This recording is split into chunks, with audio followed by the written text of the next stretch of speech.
Good evening, sir. My name is Sejal Yadav. My question is, the Muslim brethren in India, why do they refrain from saying Vande Mataram? And what is the reason? I mean, Vande Mataram is a thing which symbolizes Indian nationalists and doesn't have a religious identity. Sister Voida, yesterday you were there in the program? No, sir. Because this question was asked by another sister yesterday, but since you were not yesterday, I repeat my answer. The sister asked the question that why do Muslims refrain from saying Vande Mataram? Before I give the answer, why do Muslims refrain, I would give some advice that even the Hindus should refrain. Why? Because it goes against the scriptures. As I mentioned earlier,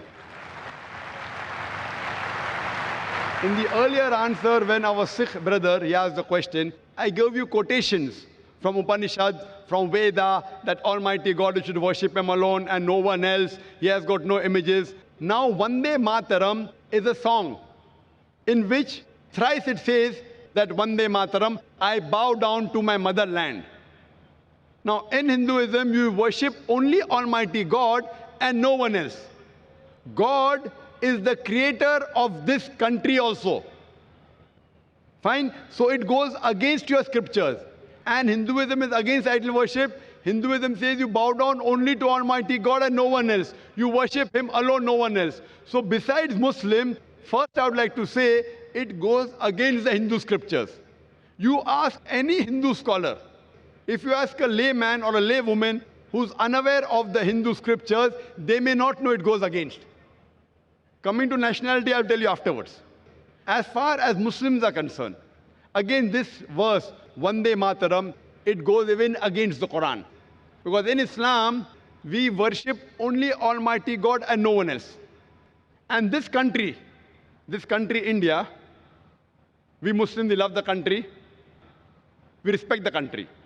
We follow the laws of the country. As long as the law of the country do not go against the law of the Creator Almighty God, we have no objection in following any law of any country. But if the law of the country contradicts against the law of Almighty God, then we don't follow.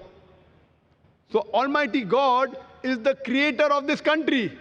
So who should we bow to, the country or to Almighty God? As far as India is concerned, most of us Muslims, we love the country. We respect the country. If required for the truth, we are ready to die for the country. But we will not bow to the country. Why? Because it goes against the law of the Creator. Similarly, no Saudi should bow to Saudi Arabia also. Don't think this is only by Indian Muslims. In Saudi Arabia, a Saudi will never bow down to Saudi Arabia. In Pakistan, a Pakistani Muslim will never bow down to Pakistan. It is not a special law for India because Saudi Arabia is not superior than Allah subhanahu wa ta'ala. Pakistan, the name may be Pak, but it is not superior to Allah subhanahu wa ta'ala. So this law is the same.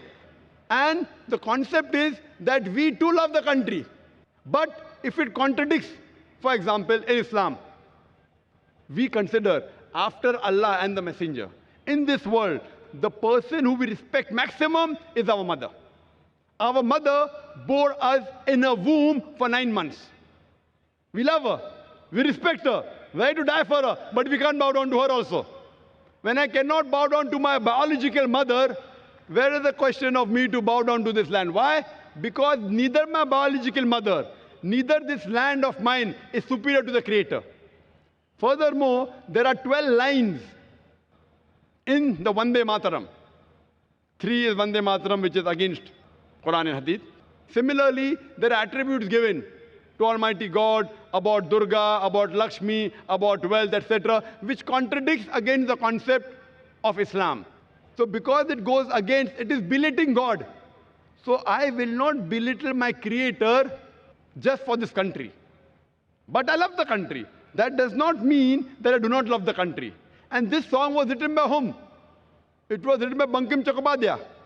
For what? It was a political move.